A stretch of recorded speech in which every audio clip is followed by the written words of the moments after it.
तो hello anime lovers, आज के इस वीडियो में हम सोलो लेवलिंग सीजन 3 का एपिसोड 3 कवर करने वाले हैं। अगर आपने अभी तक सीजन 3 का फर्स्ट एंड सेकंड एपिसोड नहीं देखा मिल जाएगा, तो फटाफट से लाइक सब्सक्राइब भी कर लो आप। और अब चलो स्टार्ट करते हैं बिना किसी देरी के। Solo Leveling season 3 episode 3 start होता है और हमें दिखता है कि जिन्हू काइजल पे सवार होकर जिन्हा के स्कूल की तरफ निकल चुका था काफी तेजी में। इधर जिन्हा पे एक मॉन्स्टर अटैक करने वाला था, लेकिन तभी उसके अंदर से जिन्हू का शैडो सोल्जर निकल के आ जाता है और एक जबरदस्त पंच मार के उस मॉन्स्टर को स्कूल से बाहर फेंक देता है। फिर जिन्हा के अंदर से दो और शैडो सोल्जर निकल के आ जाते हैं उसको प्रोटेक्ट करने के लिए, और बाकी बचे मॉन्स्टर्स को भी काफी आसानी से मार देते हैं। वहाँ खड़े सभी स्टूडेंट शॉक हो गए थे। उन्हें लग रहा था कि मॉन्स्टर ही मॉन्स्टर से फाइट कर रहे हैं। जिन्हा भी शॉक थी, उसे लग रहा था कि जिन्हू वहाँ आ गया है। इसके बाद हमें दिखता है कि डंजन का गेट अब पूरी तरीके से खुल चुका था और हमें उस डंजन का बॉस दिखता है, जिसे कुछ मॉन्स्टर ये बता रहे होते हैं कि कुछ हाई ऑर्क मॉन्स्टर इंसानों की हेल्प कर रहे हैं। मतलब वो जिन्हू के शैडो सोल्जर के बारे में बात कर रहे थे। ये सुन के बॉस बोलता है, तुम लोग सिर्फ 3 हाई ऑर्क मॉन्स्टर्स को भी डिफीट नहीं कर पा रहे हो और खुद को हाई ऑर्क वॉरियर बोलते हो। फिर वो अपनी तलवार निकालता है और बोलता है, ले चलो मुझे उनके पास। फिर सीन शिफ्ट होता है और हमें वो ए रैंक डंजन दिखता है जहाँ जिन्हू ने बैरू को छोड़ के आया था पार्क की टीम को हेल्प करने के लिए। वहाँ बैरू और एंड सोल्जर मिलकर काफी बुरी तरीके से सारे मॉन्स्टर्स को मार रहे होते हैं, जिसे देख करके पार्क की टीम काफी ज्यादा डरी हुई थी। उन्हें लग रहा था कि कहीं शैडो सोल्जर का दिमाग न सटक जाए और हमें एनिमी समझ के अटैक न कर दे। वो लोग डिसाइड नहीं कर पा रहे थे कि ये रेड कंटिन्यू करनी चाहिए या छोड़ के भाग जाना चाहिए। लेकिन वो लोग रेड को छोड़ के भाग नहीं सकते थे, क्योंकि बाहर काफी सारे मीडिया और रिपोर्टर्स होते हैं। तो अगर बाहर गए तो उनसे डील करना पड़ेगा और उनकी गिल्ड की रेपुटेशन भी खराब होगी। इसीलिए वो लोग डिसाइड करते हैं कि कंटिन्यू करना चाहिए। आखिरकार ये बस कुछ समन्स ही तो हैं, हमें इनसे डरना नहीं चाहिए। तभी पार्क के सामने बैरू आ जाता है और वो एक मॉन्स्टर का सर काट के उसके पैरों के नीचे फेंक के चला जाता है। पार्क की लिटरली फट जाती है कुछ सेकंड्स के लिए। तभी बाकी हंटर्स भी वहाँ आ जाते हैं और पार्क से पूछते हैं, तुम ठीक हो ना? और पूछते हैं कि क्या हमें इन एंड्स को फॉलो करना चाहिए या नहीं। जिसमें पार्क बोलता है कि पहले ये देखो तुम लोग, उसने जो सर लाके दिया है वो एक हाई रैंक नाइट का था, जिसे हमें मारने में काफी परेशानी होती, लेकिन उसने 1 सेकंड में ही मार दिया। और पार्क बताता है कि हाई रैंक मॉन्स्टर्स के अंदर मैजिक कोर निकलता है और वो काफी एक्सपेंसिव होता है और हमें ये बिना किसी मेहनत के मिलने वाला है, वो भी बहुत सारा। तो क्या अब भी तुम लोग इस रेड को छोड़कर जाना चाहते हो? वो इतना बोल ही रहा होता है कि बाकी हंटर्स पार्क को वहीं छोड़ के शैडो सोल्जर को फॉलो करने लगते हैं बिना किसी ऑर्डर के, और उल्टा पार्क को बोलते हैं, आप उधर क्या कर रहे हो गिल्ड मास्टर, जल्दी चलिए वरना पीछे रह जाओगे। पार्क बेचारा सोचने लगता है कि क्या ही लालची टीम मेंबर्स मिले हैं मुझे। इसके बाद सीन वापस जिन्हा के स्कूल पे शिफ्ट होता है और हमें दिखता है कि फाइनली डंजन का बॉस जिन्हू के शैडो सोल्जर के सामने आ चुका था। बाकी के मॉन्स्टर उसके लिए चीयर कर रहे होते हैं। फिर वो अपनी तलवार से अटैक करता है जिन्हू के शैडो सोल्जर पे, पर वो उसकी तलवार को ब्लॉक कर लेता है। ये देख करके बॉस इम्प्रेस हो जाता है और बोलता है, मानना पड़ेगा तुमने मेरी शॉट ब्लॉक कर दी, लेकिन अभी भी तुम बहुत वीक हो। और ये बोल के वो जिन्हू के शैडो सोल्जर को बीच से काट देता है। लेकिन वो नोटिस करता है कि वो फिर से रीजनरेट हो रहा है। ये देख के वो सोचने लगता है कि क्या ये कोई स्पेल है। फिर वो बार बार उन लोगों को काट रहा था, लेकिन वो हर बार रीजनरेट होते जा रहे थे। वो बॉस उनको हजारों बार काट चुका था, पर वो हर बार रीजनरेट होते जा रहे थे। हमें दिखता है कि उसके माइंड में बार बार ह्यूमंस को मारने का कमांड मिल रहा होता है, लेकिन वो इन मॉन्स्टर्स में ही उलझा हुआ था। वो काफी ज्यादा इरिटेट हो चुका था। उसके माइंड में जो आवाज चल रही होती है उनसे उसका सर फटा जा रहा था। वो सोचता है कि मुझे जल्दी से ये फाइट खत्म करनी होगी। तभी उसे समझ में आ जाता है कि ये लोग मैजिक से कंट्रोल किए जा रहे हैं, तो क्यों ना मैं इन्हें जो कंट्रोल कर रहा है उसको ही मार दूं। फिर ये लोग अपने आप ही मर जाएंगे। और वो जिन्हा की तरफ अटैक करने के लिए बढ़ता है, लेकिन जिन्हू के शैडो सोल्जर उसे घेर लेते हैं। तो वो बॉस अपने ऑर्क्स को ऑर्डर देता है कि उन शैडो सोल्जर पे कंटिन्यू अटैक करने के लिए, क्योंकि जब वो रीजनरेट होते हैं तब वो पावरलेस होते हैं। जिसके बाद सारे हाई ऑर्क्स मिलकर उन तीनों शैडो सोल्जर को घेर के अटैक करने लगते हैं, जिसकी वजह से वो लोग उनसे फाइट करने में बिजी हो जाते हैं। और वो बॉस मॉन्स्टर इसका फायदा उठा के जिन्हा पे अटैक कर देता है और उसका सर पकड़ के उसे उठा लेता है और बोलता है, तुम ही इन ऑर्क्स को कंट्रोल कर रही हो ना, मैं तुम्हारे अंदर मैजिक सेंस कर सकता हूँ। और जिन्हा को मारने ही वाला होता है तभी उसे एक स्ट्रॉन्ग ऑरा फील होता है जो उसकी तरफ काफी तेजी से आ रही होती है। वो इतना ज्यादा स्ट्रॉन्ग ऑरा था कि उस बॉस मॉन्स्टर तक के हाथ पैर कांपने लगते हैं और वो जिन्हा को छोड़ देता है। वो आसमान में देखता है कि उसकी तरफ कुछ आ रहा है, वो भी काफी गुस्से में। उसके बाद वहाँ एक जोरदार धमाका होता है, जिसकी वजह से वहाँ चारों तरफ स्मोक फैल जाता है। और तभी जिन्हा नोटिस करती है कि उसके सर पे किसी का हाथ है और वो सर उठा के ऊपर देखती है तो जिन्हू होता है, जो उससे बोलता है, तुम अब सेफ हो। और इसके बाद स्मोक हटने पे वो बॉस मॉन्स्टर देखता है कि सामने कोई बहुत ही पावरफुल इंसान खड़ा है जो काफी ज्यादा गुस्से में है। वो बॉस जिन्हू को अपना नाम वगैरह बताने लगता है और बोलता है, मैं रेड ब्लेड क्लैन का लीडर हूँ। लेकिन जिन्हू पूरे गुस्से में होता है और उसकी तरफ उंगली करके बोलता है, तुम चुप रहो और शांति से वहीं खड़े रहो। मतलब भाई साहब, इतनी गंदी बेइज्जती। ये सीन में तो लिटरली गूज बम्स आ रहे थे। मुझे पता नहीं कि मैं आप लोगों को ढंग से एक्सप्लेन कर पा रहा हूँ या नहीं, लेकिन मैं पूरी कोशिश कर रहा हूँ कि मैं अपने एक्सप्लेनेशन के थ्रू आपको वो फील करवा पाऊँ जो मैं फील कर रहा हूँ। अगर आपको भी इस सीन में गूज बम्स आ रहे हैं तो कमेंट में जरूर बताना, ताकि मैं समझ जाऊं कि मैं अकेला ही नहीं फील कर रहा हूं। खैर इसके बाद जिन्हो जाकर जिन्हा को हक करता है और बोलता है सॉरी मुझे लेट हो गया आने में, लेकिन अब मैं तुम्हें कुछ भी नहीं होने दूंगा। जिन्हा भी जिन्हो को पकड़ के रोने लगती है। जिन्हा को रोते देख करके जिन्हो और ज्यादा गुस्से में आ जाता है। वो इग्रिस को बुला के बोलता है तुम थोड़ी देर जिन्हा का ख्याल रखना। फिर जिन्हो अपने कुछ और शैडो सोल्जर को समन करता है और उनको बोलता है कि बाकी स्टूडेंट्स को भी स्कूल से बाहर ले जाओ। इसी बीच उनमें से एक मॉन्स्टर आगे बढ़ने की कोशिश करता है अटैक करने के लिए, लेकिन जिन्हो पूरे गुस्से में उनकी तरफ देख के बोलता है कोई अपनी जगह से नहीं हिलेगा। फिर एक एक करके सभी स्टूडेंट को स्कूल से इवैक्यूएट करने में शैडो सोल्जर मदद करने लगते हैं। इधर डंजन का बॉस जिन्हो से बोलता है अच्छा तो वो इमॉर्टल और तुम्हारे सोल्जर थे, और वो पूछता है कि तुम आखिर कौन हो और तुम्हें हमारी लैंग्वेज कैसे आती है, लेकिन जिन्हो उसे कोई रिप्लाई नहीं देता, बस गुस्से में उनकी तरफ देख रहा होता है। ये देख के बॉस मॉन्स्टर समझ जाता है कि उसका कोई इंटेंशन नहीं है हमारे सवालों का जवाब देने में, इसीलिए वो अपनी आर्मी को जिन्हो पे अटैक करने के लिए बोल देता है। फिर सब मिलकर जिन्हो पे अटैक करने के लिए आगे बढ़ते हैं। उनमें से एक मॉन्स्टर को तो जल्दी मरने की चुल मची होती है। वो सबसे पहले जिन्हो पे अटैक करता है, लेकिन जिन्हो उसकी उंगलियों को घुमा के तोड़ देता है। फिर उसका हाथ पकड़ के और जोर से 360 घुमा के जमीन पर पटक देता है। फिर उसको घसीटते हुए आगे ले जाता है और अपने एक पैर से उसका सर को मसल देता है चींटियों की तरह। मतलब भाई साहब इतनी बुरी तरह से कौन मारता है। जिन्हो का गुस्सा देखने लायक था। मुझे नहीं लगता कि मैंने इससे पहले जिन्हो को इतने गुस्से में देखा हो। अगर आपको कोई सीन याद हो जिसमें जिन्हो इससे भी ज्यादा गुस्से में हो तो कमेंट में जरूर बताना। खैर इसके बाद तो बाकी मॉन्स्टर्स की तो फट जाती है ये देख के,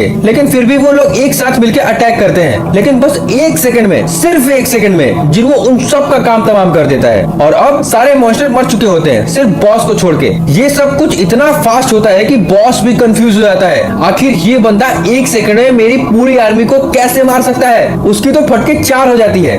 फिर जिन्हो बिना टाइम वेस्ट किए बॉस मॉन्स्टर का सर पकड़ के उसे दीवार में दे मारता है और गुस्से में पूछता है तुम लोग आखिर क्यों इंसानों को मारते फिरते हो, आखिर क्या मिलता है तुम्हें उन्हें मार के। जिसपे मॉन्स्टर बोलता है हमारे दिमाग में कंटिन्यूअसली आवाज आती है जो इंसानों को मारने के लिए कहती है। तो जिन्हो बोलता है अच्छा अगर ऐसा है तो फिर मुझे देखकर आवाज नहीं आती क्या, लेकिन उस मॉन्स्टर की सारी हेकड़ी निकल गई होती है। वो बोलता है कि मुझे माफ कर दो, लेकिन जिन्हो गुस्से में बोलता है मेरे सवालों का जवाब दो पहले, क्या तुम्हें मुझे मारने के लिए आवाज नहीं कहती। लेकिन वो बस बार बार बोल रहा होता है कि मुझे माफ कर दो। जिसपे जिन्हो अपने डैगर निकालता है और कहता है मुझे लगा ही था कि तुम्हारा दिमाग भी मुझे ह्यूमन नहीं समझता, लेकिन अब ये मैटर नहीं करता, मैं तुम्हें माफ कर दूंगा। हालांकि ये समझने की भूल मत करना कि मेरे माफ करने के प्रोसेस में तुम्हें कोई डर नहीं होगा। इतना बोलकर जिन्हो उसे मार देता है। इसके बाद सीन शिफ्ट होता है उस ए रैंक गेट में, जहाँ नाइट गेट वाले बेरू की मदद से काफी तेजी से डंजन क्लियर करते हुए बॉस रूम तक पहुंच गए थे। वहाँ उनका सामना अनडेड आर्मी के बॉस से होता है और उसके साथ 10 डेथ नाइट भी होते हैं। उनका बॉस काफी ज्यादा स्ट्रॉन्ग होता है। पार्क फील कर पा रहा था कि वो क्लियरली एक एस रैंक हंटर के बराबर स्ट्रॉन्ग है, इसीलिए उस बॉस को डिफीट करना उनके लिए इम्पॉसिबल था।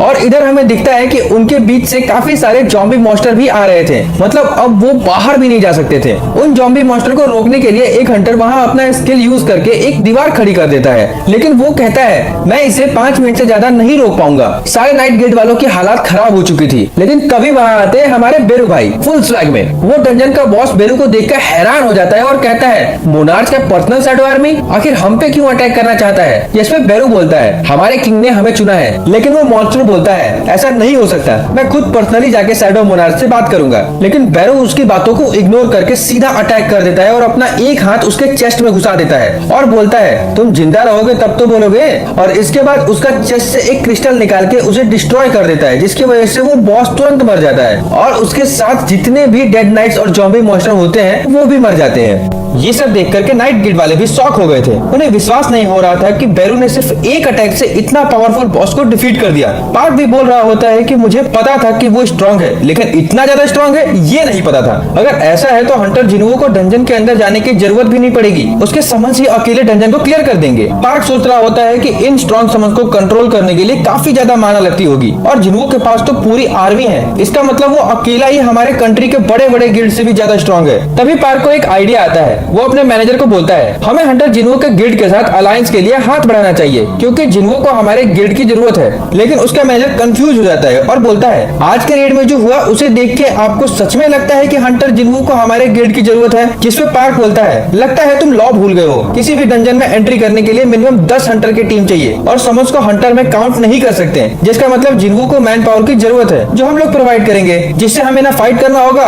और ना ही किसी तरह का रिस्क होगा, सिर्फ प्रॉफिट ही प्रॉफिट। भाई ये नाइट गिल्ड वाले सारे लालची ही हैं। खैर अब सीन शिफ्ट होता है और हमें स्कूल के बाहर का सीन दिखाया जाता है, जहां अब फाइट खत्म हो चुकी थी। स्कूल के बाहर बहुत सारे एम्बुलेंस होते हैं जो घायल स्टूडेंट को हॉस्पिटल ले जा रही होती है। काफी स्टूडेंट इस इंसिडेंट में तो मारे भी गए थे, तो उनके पेरेंट्स भी काफी ज्यादा रो रहे होते हैं। मतलब चारों तरफ मातम छाया हुआ था। फिर हमें चेयरमैन और जिन्हू दिखते हैं जो एक कार में होते हैं। चेयरमैन जिन्हू से बोल रहे होते हैं इस इंसिडेंट में काफी स्टूडेंट मर गए, लेकिन ये कैजुअलिटी और भी ज्यादा होती अगर तुम वहाँ नहीं पहुँचते। तुमने फिर से एक बहुत अच्छा काम किया। फिर वो अपना फोन जिन्हू को देता है और उसे एक डाटा दिखाता है कि कैसे लास्ट 6 मंथ में कुछ ज्यादा ही गेट्स खुलने लगे हैं। हालांकि सरप्राइजिंग बात यह है कि सिर्फ गेट्स के नंबर इंक्रीज नहीं हो रहे हैं, बल्कि अब पहले से ज्यादा लोगों की पावर अवेकन हो रही है और हंटर की संख्या भी बढ़ रही है। ऐसा लगता है कि जैसे कोई ये सब परफेक्टली बैलेंस कर रहा हो। फिर चेयरमैन जिन्हू को कुछ डॉक्यूमेंट दिखाते हैं और बोलते हैं जापान, यूएसए, चाइना, रसिया, फ्रांस, जर्मनी और भी बड़े बड़े नेशन तुम्हें अपने देश में बुलाना चाहते हैं और मुझे पता है कि कुछ लोग तुमसे ऑलरेडी कांटेक्ट भी कर चुके होंगे अब तक। अब इनमें से हंटर एसोसिएशन वालों के पास तो राइट नहीं है उन्हें रोकने का,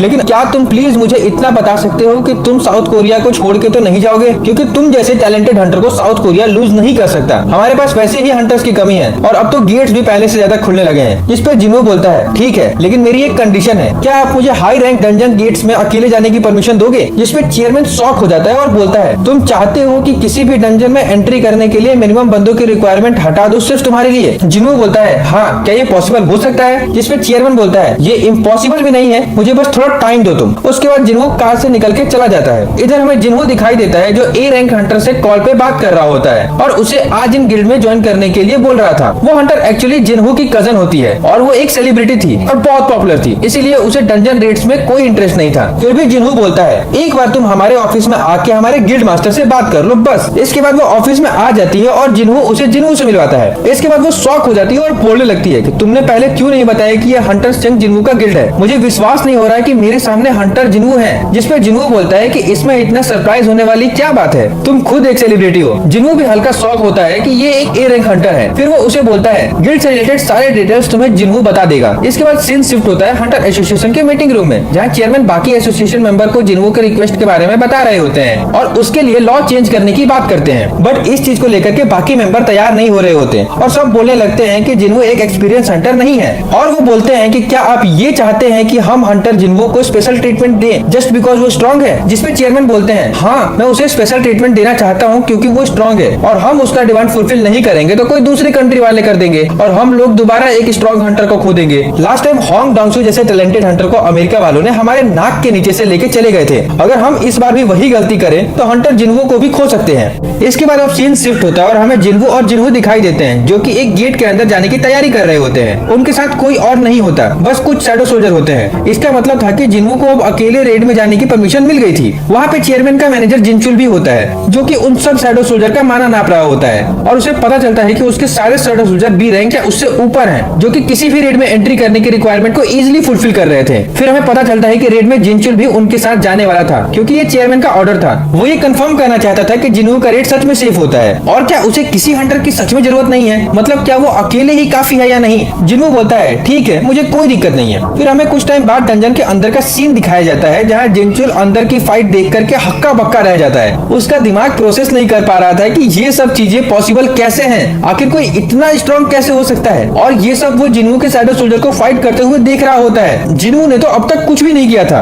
उसके शैडो सोल्जर ही सारे मॉन्स्टर को मार रहे थे। जिन्हू को तो एक उंगली उठाने तक की जरूरत नहीं पड़ी थी। इसके बाद हमें दिखता है कि कुछ एंट सोल्जर मरे हुए मॉन्स्टर्स को खा रहे होते हैं। जिन्हू उन्हें किक मारता है और बोलता है ये क्या कर रहे हो, तुम्हें पता भी है कि इसके अंदर के मैजिक क्रिस्टल कितना कीमती होते हैं। फिर हमें दिखता है कि जिन्हू के कुछ शैडो सोल्जर माइनिंग का काम भी कर रहे होते हैं लगे हाथ। जिनचुल तो ये सब देख करके काफी ज्यादा शॉक हो जाता है क्योंकि उसने ऐसा कुछ पहली बार देखा था कि कोई हंटर इतना पावरफुल है जो अकेला अपने दम पे एक ए रैंक गेट को इजीली क्लियर कर सकता है और मॉन्स्टर की बॉडी को रिट्रीव करने से लेकर के माइनिंग तक अकेले करने की कैपेबिलिटी रखता हो, जैसे वो कोई वन मैन आर्मी हो। फिर हमें दिखता है कि वो लोग अब उस डंजन के बॉस के पास पहुंच गए थे। जिन्हू अपने सारे समन्स को वापस बुला लेता है। वो बॉस से खुद फाइट करने जा रहा होता है। ये देख करके जिनचुल जिन्हू से पूछता है तुम्हारे शैडो सोल्जर इतने स्ट्रॉन्ग हैं कि वो अकेले बॉस को डिफीट कर सकते हैं, लेकिन फिर भी तुम खुद फाइट करने क्यों जा रहे हो? जिसमें जिन्हू अपना डैगर निकालता है और बोलता है अगर सब कुछ उन पे छोड़ दूंगा तो मेरी स्किल्स कैसे इंप्रूव होगी। फिर वो आगे बढ़ता है और अपने एक ही अटैक में उस बॉस को डिफीट कर देता है, जिसके बाद जिन्हू का लेवल वगैरह बढ़ता है और कुछ स्किल्स भी अपग्रेड हो जाती हैं। जैसे अब शैडो एक्सचेंज वाला स्किल का काउंटडाउन 3 घंटे से घट करके 2 घंटे हो गया था। फिर जिन्हू उस बॉस को अराइज बोलता है और उसका शैडो एक्सटेक कर लेता है। वो नोटिस करता है कि उसका रैंक लाइट नाइट होता है, मतलब टस्क के जैसा,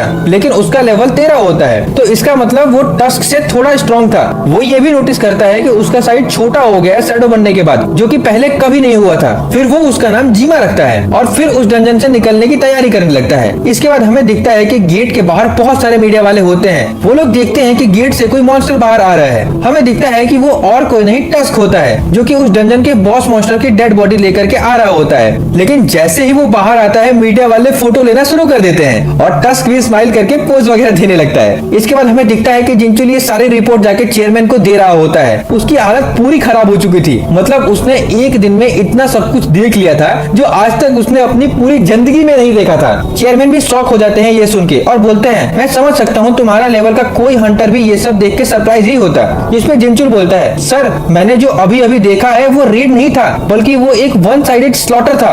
किसी भी मॉन्स्टर को अटैक छोड़ो, एक उंगली उठाने का भी मौका नहीं दिया जा रहा था। इतना स्ट्रॉन्ग है जिन्वो और उसकी आर्मी। चेयरमैन बोलता है, ठीक है कोई बात नहीं, तुम रेस्ट करो जाके पहले।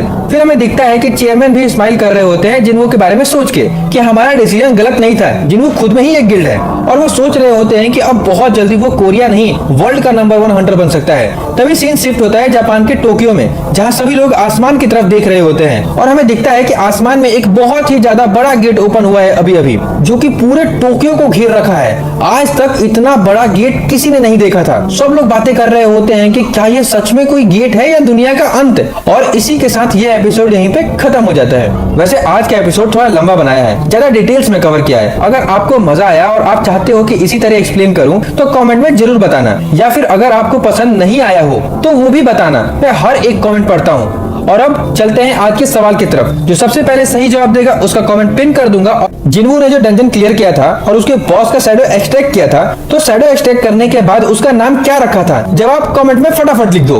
और आज के लिए बस इतना ही। अगर वीडियो जरा भी अच्छा लगा हो तो लाइक कर देना। इस वीडियो पे 4 के लाइक का गोल है। और इसी तरीके एनिमे एक्सप्लेनेशन के लिए सब्सक्राइब भी कर लो। हम और भी नए नए एक्सप्लेनेशन वीडियो लाने वाले हैं। तब तक के लिए मिलते हैं नेक्स्ट वीडियो में। Bye bye.